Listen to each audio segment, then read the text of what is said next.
Over the years, Nigeria has been faced with myriads of challenges. And over the years, too, a lot of policies and programs have been strategized to see whether these challenges could be nipped in the bud. And one of it is the debate on federalism and state autonomy. And this morning on Good Morning Anambra, we are here to look at this issue and see whether it's going to go a long way in helping the myriad of challenges we have over time. And in the studio, I have Simon Nwafo Ezo, former Esquire, a public affairs analyst in the studio to help us look at this issue. You're welcome to the studios. Thank you very much. Good morning, our viewers and all Nigerians. All right, I also have University Don from the Department of Economics, Chukwuemeka. Political science. Okay, Department of Political Science, Chukwuemeka Odumegwu, Ojukwu University, Ibariam, in the person of Professor Obiajulu Obikeze. Thank you so much for being here. Thank you for inviting me. Good morning, Nigerians. All right, now, like I said in the opening remarks, that we've been faced by myriads of challenges, and I don't know how you feel about the situation of the country, owing by, how far you have met it or all the problems over the years you have met till today. What does it feel like as a Nigerian? Well, thank you very much. As a Nigerian, the country has moved from a state of being a country to a situation where people now write there was a country, meaning that we have moved from good to bad to worse situations. And some of us who saw 1970s and 80s and maybe 90s, we are privileged to state that the country has degenerated so badly that we now have a lot of problems and challenges, moving from poverty to corruption to banditry to terrorism of all types, insurgency, and then a show of discrimination and intimidation and harassment of citizens. A situation where the citizens are no longer comfortable and happy to appreciate the country of their own. A country where people cannot safely and confidently say, we are proud of this country. We are happy to be Nigerians, and that kind of thing. So the country has not moved forward. Rather, we have seen a situation of retrogression, more or less, which does not augur well for citizens of the country. All right, as a former, I don't know, you are an elder, so to speak, if I may come in that way. And over the years, you've seen what has been going on, and as a barrister at law, let us into your feelings about the situation of this country. Yes, thank you very much. Just as said by my colleague and my lecturer also, it's not good omen. Some of us who saw 1970, 80, 90 going down to this present state, we know that we are not improving, we are not developing. Otherwise, we are, moving on a reverse gear. Take for instance, look at this, just the female World Cup Olympic qualifier. You will see like the young ones who are, accusing themselves and attacks and counterattacks. What our opponents, our country, other countries are using to attack us here, what they call us, what they nicknamed us, is Generator Republic. That is just, if you go South Africa, Ghana, that is the name they are given. Right from the time of the male one to this female. So sometimes even I commend some young ladies and young men who dedicate themselves to still have interest in defending this nation. Because what has happened has not given any encouragement for anyone to be proud of this nation. It's a very unfortunate situation.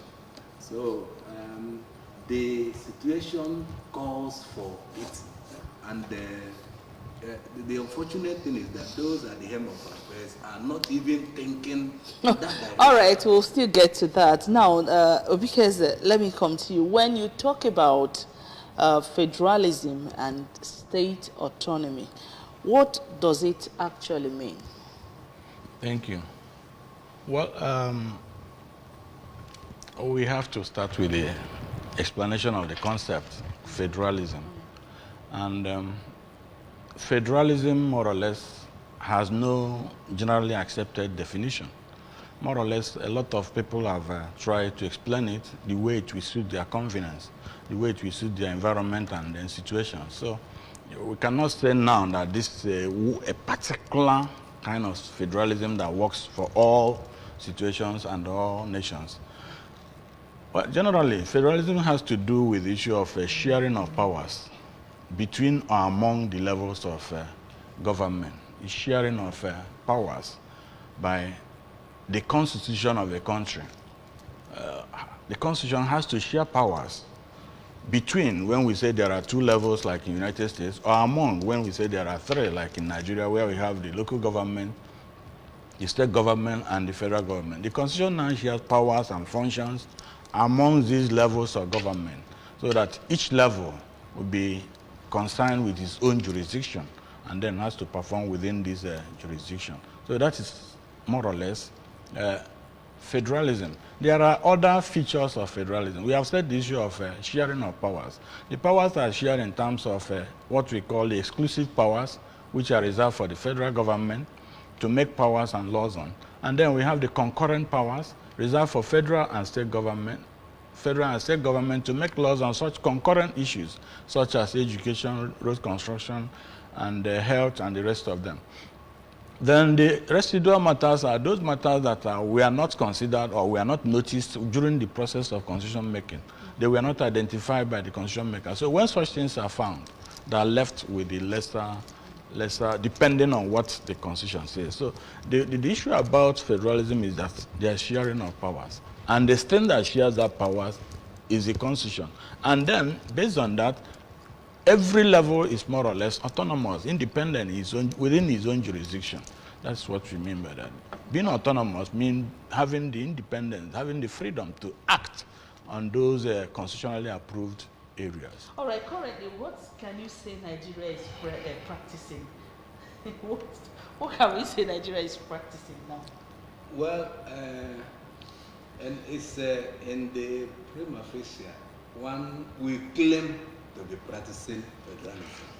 But just as he said, we are not practicing in the true sense of it. That's the point, because the main concept of federalism, as he said, is the system where you have component units coming together to form a central government. And that implies that there is levels of autonomy, just as we had in the First Republic. And then, but now, if you look at what we are practicing, sometimes the point is, some of the people who are involved, do they know that do we have ideology? Do we have objective? The political gladiators, do they pursue any ideology? Do they know the concept of federalism? So it is when you know something, you cannot give what you do not have. So sometimes we are mixing things up. Just as he said, if you look at the dictionary definition of federalism, it's a system of national government in which power is divided between a central authority and a number of regions with delimited self-governing authority. This is one aspect. The other, the advanced federalism says it is an idea of the units coming together with levels of self-independence. So that is well, those definitions are okay, but you see, in Nigerian system, the creation of federalism, bringing it closer home. Yes, bringing it closer home. You notice a situation where our own federalism was more or less imposed on us. Okay. In other climes, the federalism evolved and gradually evolved from the system. If you want to join, you join, like what happened in the United States. But in our own case, you notice a situation that from the colonial times, you see the colonial masters created regions 3 initially, and then 4 in 1963, 12 in 1967, and in that order until 1997, when we now have 36 states. So you see, it's a creation, an imposition of the system by the ruling class, more or less. So it's not a situation where people now agree, we need this is our problem, we come together, it will be better for us when we come together. That's what federalism should be under normal circumstances. But in our own situation, it's not a question of people agreeing to come together. It's not a situation where you are now forced to be part of it, whether we Well, it should be a deliberate thing. It sure. should be an intentional thing. By the component units coming together themselves to say, this is what we want, this is the law that, and then the constitutional provision that will guide us. Okay. But in our own situation, we've been brought together, and then the military even made it worse. From the unitary system, which they practice as military, the military more or less don't talk about decentralization of power. Because by a line, the issue of federalism has to do with decentralization of power and functions and objectives of government. But you now see a situation where the military, as a command administration, cornered all these powers within themselves, and then now dishing out certain things as for the Christmas to the people, which has not been working. Okay, now, with the issue of so many regions clamoring for secession in this country, what do we say about federalism in this issue, or what happens to federalism in this issue? Okay, thank you very much. You now notice that one of the principles of federalism, or one of the features of federalism, is that secession is difficult.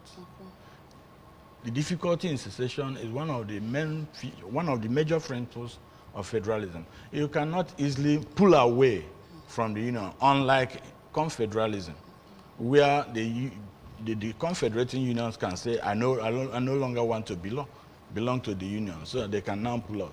But because of rigid constitution of the federal constitution, yes, because the constitution will make it in such a way that it is rigid, it is written. And so, before you now pull out... So it is a difficult thing. Exactly. All right, now, how is federalism relevant to the states and the people? When you talk about federalism, how important is it? Well, just as I said, one of the things is, just as we said, the difficulty, the rigid constitution we are operating under federalism, under federal constitution. So, it will not give room for the states or individuals to form and succeed easily. But another important thing is, because we are, as my colleague said, this is imposed on us. Otherwise, there are benefits. If it is something you willingly agreed to enter into the state, then you would have weighed the advantages and disadvantages. The pros and cons. And decide on which to. And before you can agree on something, before you can enter into such a contract, you have known that there are benefits which outweigh the disadvantages. Now, one of this thing is, because there are some levels of autonomy, as I said, states and or component units can develop at their pace. And then, when there is any difficulty, because you are under a system, a federal system, you have some level of protection, and so on and so forth. But now, because we are not following it as laid down, even as claimed, we claim to be operating a federal constitution. But you will see, because as my colleagues, this is imposed on us. Many of, even some of the people operating it don't know the context. They don't know the details of how it ought to go. So they cannot function very well. Why should they be there when they don't know what is obtainable in the first place? Why should they be there in the first place? It's not a question of why.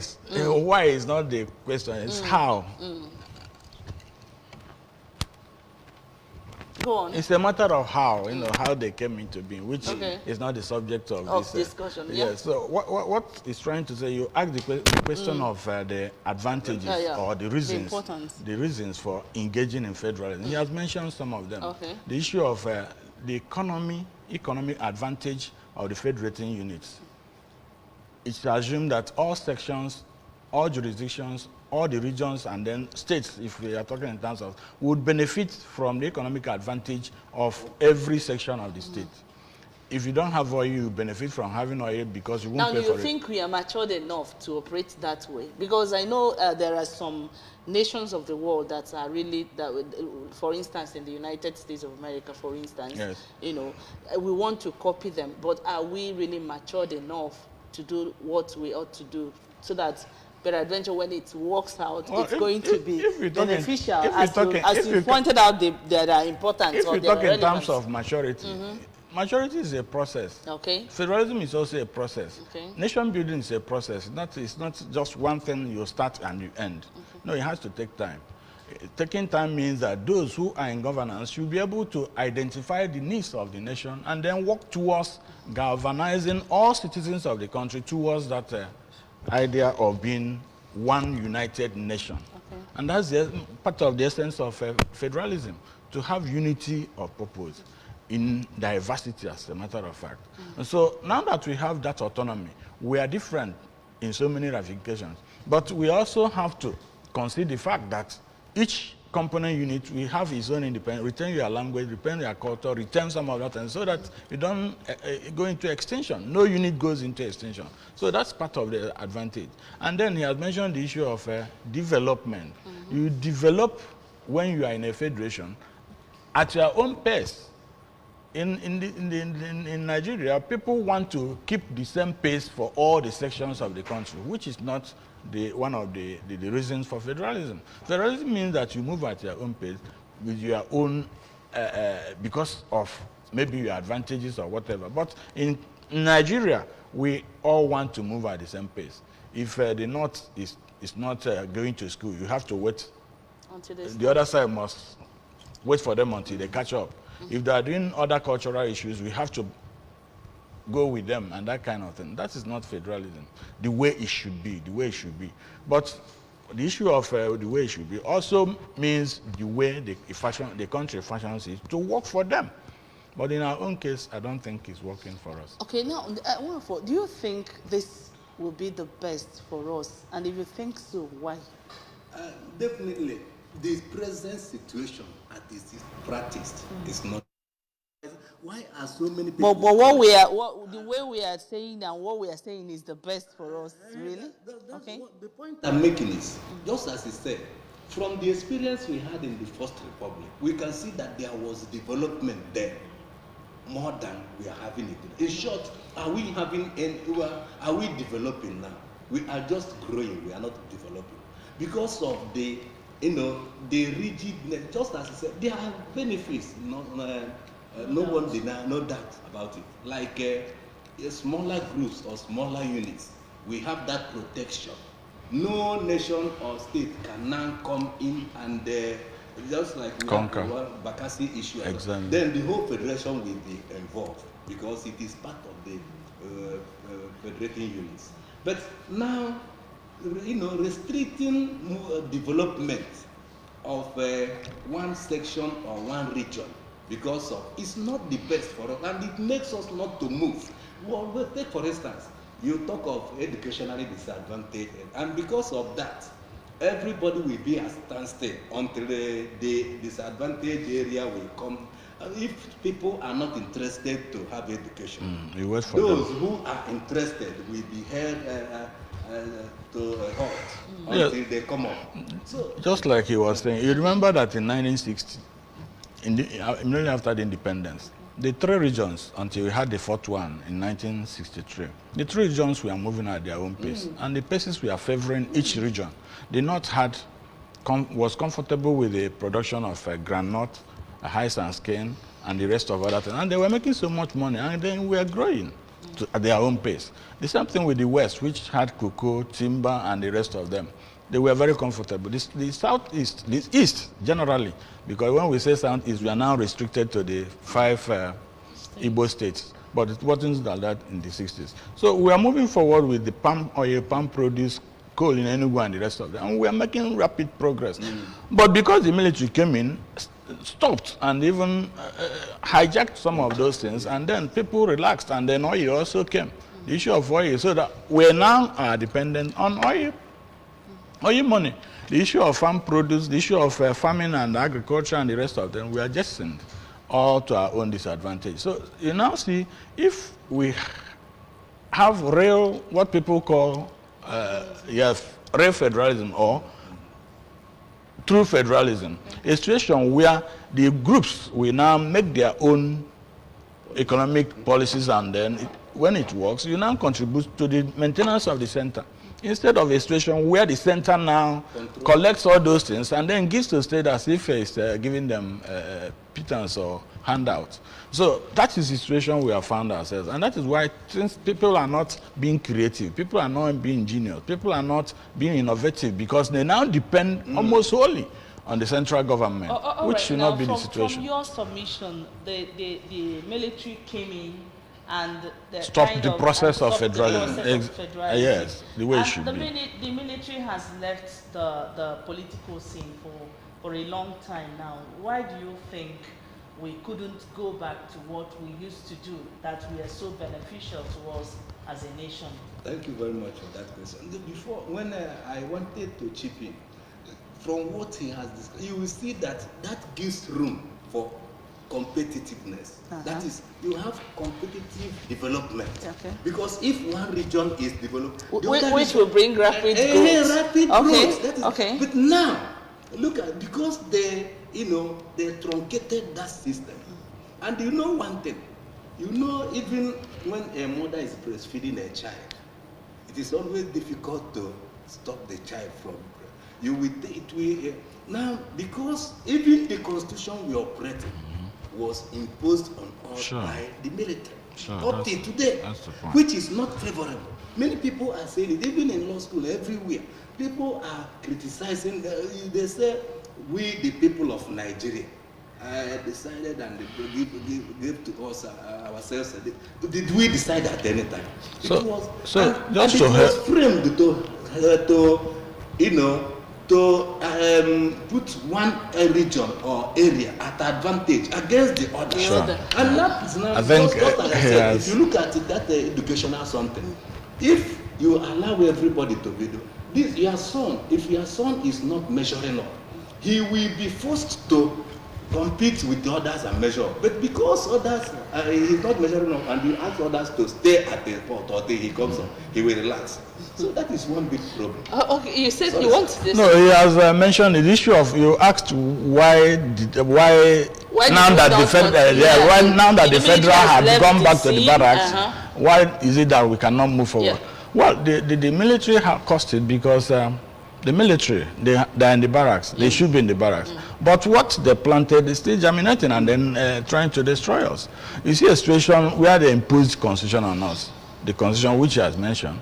And then because of that constitution, it has been framed in such a way that one section, more or less, is now trying to dominate. It's now trying to enjoy the process of national wealth more than the rest of them. And so a situation where you now have more local government in some part of Nigeria, more states in some part of Nigeria, and then all these states are benefiting from the central post. That is the situation. Does that mean that what the kind of the Amoteku also are doing in the south, or the issue of them clamoring for let us be on our own? It's not only Amoteku. I know. I'm just giving an example. Sure. Does it mean that they are doing what they should do, or what they think should help Nigeria grow? Exactly. What they are doing is a situation where we now have some national consciousness to tell ourselves that this system is not working the way it should. That we should now come back, sit round table, and then discuss on how to move Nigeria forward. That is what they are doing, and that is every other part of almost southern part and even middle belt are now saying that the system of federalism we are having in Nigeria is not working. Why can't we come and then sit down and see what we can do? Now that we can, if we have to pull out of the union, let's discuss. If we are going to stay in the union, let us discuss. So the situation now is a situation where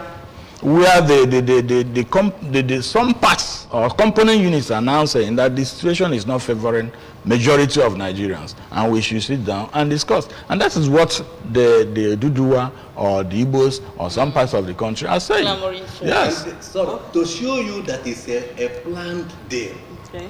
you will see that not only that the military imposed this constitution on us, they made it very difficult for you to amend in some written constitutions. You will see that the process of amendment is not as difficult as it is in Nigerian constitution. If you go to the constitution, you will see there are two chapters that is exceptionally, difficult for you to amend. I think chapter 308, section 308, and then that is sections dealing with creation of states, creation of local government. And they made, you see, they knew why they did it, so that nobody can, so as to disadvantage some sections and the benefit some areas, for them to dominate. All right, we are looking at debate of federalism and state autonomy on today's episode of Good Morning Anambra show. With me in the studio, as the former, and of course, Obi Ajulo Obikeze talking about this issue. We'll take a short break here. Let's feel the pulse of the masses. We'll be right back shortly. Do join us again.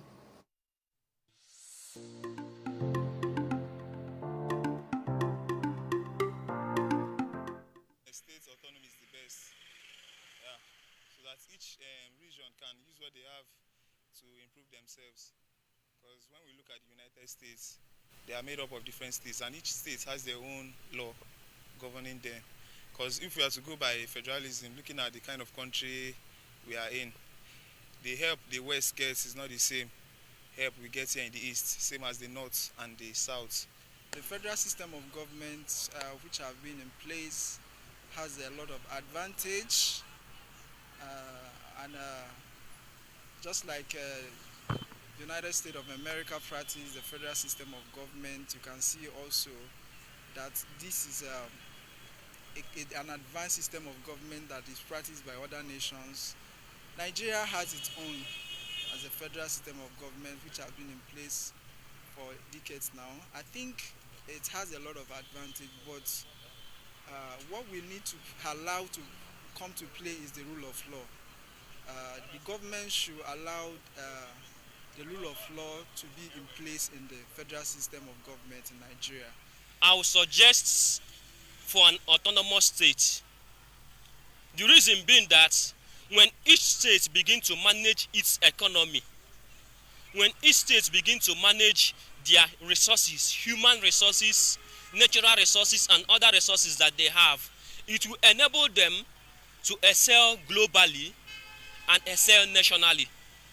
But in terms of every state being under the federal government, sometimes some states might feel cheated that the allocation of the federal government is not reaching them, or the budget of the federal government is not reaching them. So when every state have its autonomy, it will be like a positive competition to each state to produce in terms of agriculture, in terms of mineral resources, in terms of human resources, in terms of education. It will enable each state to buckle up.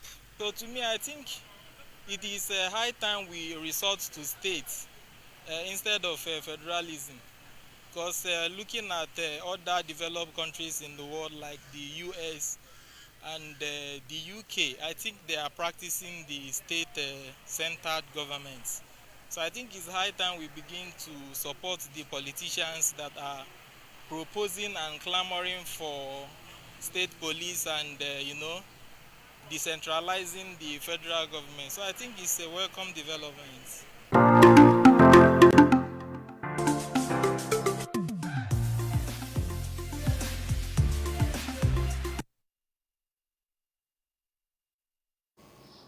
You're welcome back to the studios of Good Morning Anambra show. We've had or watched the people talk on the issue of federalism and state autonomy. The debate is on, and as it is in the studio this morning, now I don't know, Piajolo, you heard what some of these people said. What's your take on that? Well, what they've just said is not quite different from what we've been saying here.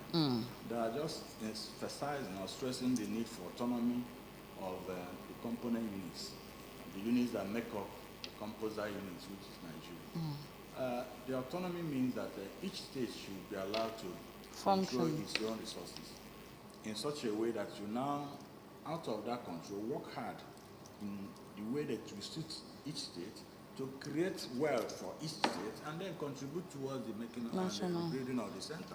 That's what they've just said. The issue of autonomy of the states. And when we talk of this autonomy, we are just talking in terms of wealth creation, talking in terms of making money for each state. How do we make money for this? Is it by taxation alone? Is it by creating industries and then allowing people to move, be engaged in the system of government? So when you create this wealth, it will help other states to also be competitive, to also think of how to also catch up, or at least emulate and then be in line with the state that is moving forward. So that is autonomy we are talking about, what some people call resource control. But the issue of resource control has to do with oil producing state, which will even make them lazy. But we are talking a situation where the states should be allowed to have their own resources so that they will now use that resources to develop their own state, and other states will now be in competition with the states that are moving forward to see what they can do to help the country. All right, like what is currently happening in Abia State, yes. Can it be replicated your in other states? It's not my state. I'm Anambra. But that's where you grew up, so. Okay. Now, I don't know whether that could be replicated because there are some virtues in that governor. I don't know. I don't know whether anybody gave him the paper to go and practice federalism before he started. So can that actually be replicated in other states of the nation? Actually, that is how it ought to be. That's why I told you, you cannot give what you don't have. Okay. By design, an administrator, one who aspires to be a governor or an administrator, you ought to have a roadmap. You ought to have plans of how to develop the society, how to develop, to make things for people to enjoy the benefit, the dividends of democracy. But you see that the problem is that some of the people who aspire don't have any plan at all.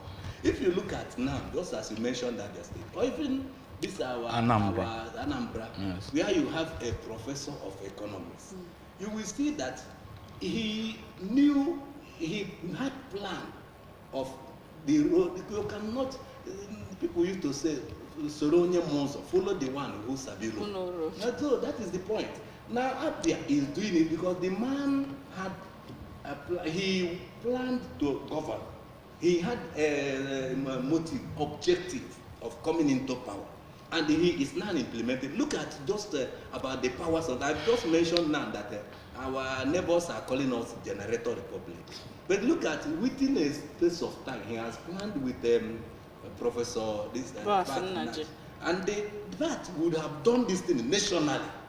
So that is the point. Obasanjo came in and they sorted out Konji Wal, Professor Soluda and so on, and brought them into the economic sector of the nation. And we enjoyed it. But look at what is happening today. The ministers and so on and so forth. Because people are not interested in getting the people who will develop the system, but they are interested in who can acquire more wealth. So sometimes they will be beating about the bush, making policies and counter policies that will not benefit the masses. That is the point. All right. Now, in the course of beginning this discussion, there's something we've mentioned severally here, that we claim to be practicing federalism, but in the true sense of the word, we are not practicing it. That is, we are supposed to be practicing federalism. Nobody has said you are not going to practice it. Now, what ways or what do you think states should do or could be done to see that the nation starts practicing true federalism and state autonomy in the true sense of the word? Thank you very much. You know, when we started also, we mentioned severally that the issue behind, the principal issue behind federalism is the Constitution. Okay. The Constitution. And so if we want to engage in true federalism, we must have to think out with our Constitution. The Constitution, the way it is designed, does not favor the actual process of federalism. And so that's the starting point. We must have to sit down and restructure, restructure the country following the constitutional processes that we now give the entire country a good and better constitution of what the states should do, what the local government should be, and what the central government should do. And that will mean removing some powers from the central government. You now see that central government has up to 60-something issues and matters to the state on, to make laws on, whereas the state governments have about 24, that kind of thing.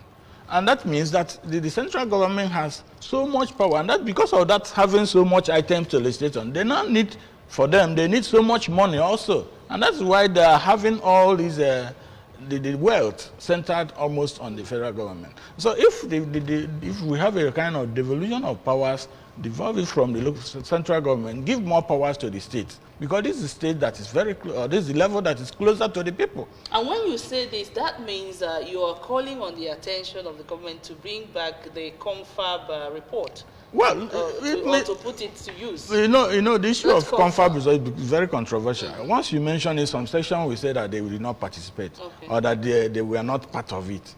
And so, even if we have to throw it away, let us have another confab. Let us have another one, though it will cost so much money. And to spend so much money. But what do assuming people are saying they are not part of it? Do we now have to stay like this? So what we are saying is that there must be a way. The legislature, the National Assembly, they are trying to say that they are doing something to correct or to amend the Constitution. But the speed, as he said, is not good enough. And so many parts of the country are agitating for a speedy change in the Constitution. So it is the Constitution that we have to deal with, that we now give devolution of powers to the states, so that the states will be able to stay on their own, generate more money, and then handle certain projects and programs. Do we keep waiting for the center to do something before we work as a state? You know, owing by that, we've seen one of it happening around us, the issue of what is going on in Abia State.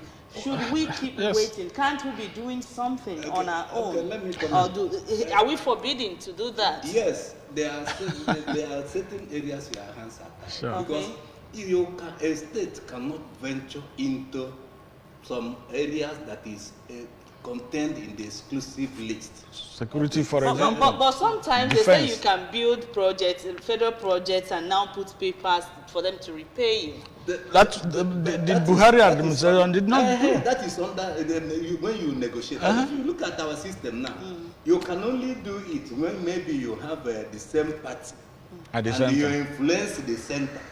Then, but from the Buhari administration, they said they are not doing it any longer Because it was abused too. The states are sometimes overestimating the budgets For certain projects. Now, but look at it. Let me tell you the truth behind the whole thing. It is a well-designed system. And what brought about it is, if you look at now, even this power project you are talking of now, you can see that the entire country has known that we are not developing. And that is why now the federal government is relaxing on some areas. They are saying now that states can come into power.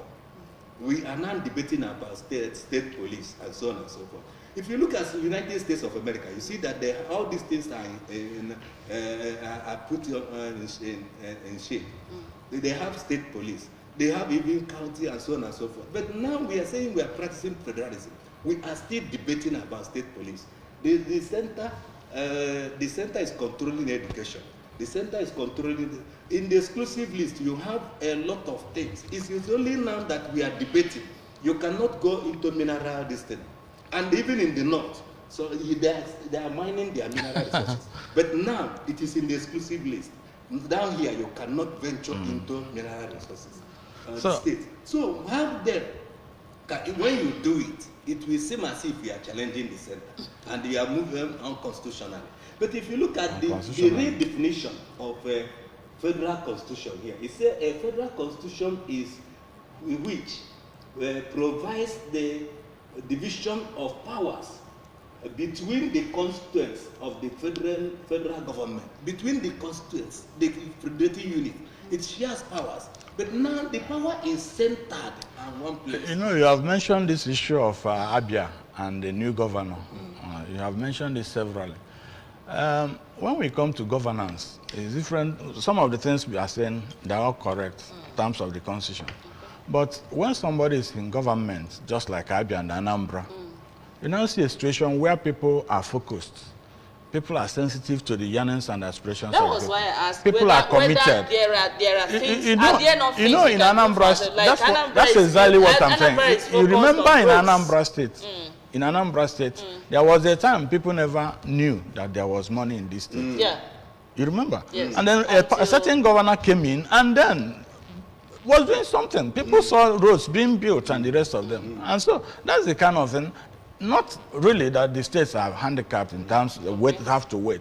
But because some of the people that govern us in some states, in most states, you see a situation where they now rely on the center, they now rely on the constitution, and they'll tell you every time that they are not. But the correct thing is that they are not focused, they are not determined, they are not committed to the needs of their people. We were not even groomed on the issue of governance. So they didn't even have plans before coming. So there is some of them were even imposed on the people by the godfathers and powers that be. They brought them in and then asked them to do certain biddings for them. So these are some of the things. Not really that the states cannot operate in terms of governance, good governance, and then satisfying the yearnings and aspirations of the people. But because of the way they came in, because they were not prepared, because they don't have that passion to have some legacies for themselves and for the people. That's part of it. You see now in Abia State and Anambra states are moving on. And then people are now, some states like Anambra has not borrowed some money since he came in. Okay, and so these are some of the things that we show you that most of the complaints from the states is not because they don't have money. Okay, this could be attributed as a challenge Sure. that some state governments face, that keep them back from doing what they ought to do. Now, how do we surmount these challenges to see that we are actually practicing federalism? It's very simple. The point is, one, you see that the awareness was created in the last election. People decided, people showed that they are no longer satisfied with how things are moving. And they wanted a change. They wanted people who know road, people who are coming in with objective. But yet it was truncated by some certain individuals. Now the first thing is for the awareness to be continued to be created, for people to know what to do. Situation where we should all think about the people. It should not be a situation where those who are in government now take it as their personal property. We should see governance as a situation where the individuals and society must develop. And we can only do that by the leaders. Leaders should know the essence of leadership. It is for welfare and well-being of the people. All right. Thank you so much for watching this program, and I'd like to appreciate our guest in no small measure, a university done from the Department of Political Science, Chukwuemeka Odumegwu Ojukwu University, Professor Obiajulu Obikeze. Thanks for being here. Thank you for having me. All right, our public affairs analyst Simon Nwa for Former Esquire. Thank you so much. Thank you very much. All right, let's know that all we are doing is to see that Nigeria gets better, and we believe it's going to be great again because we are Nigerians.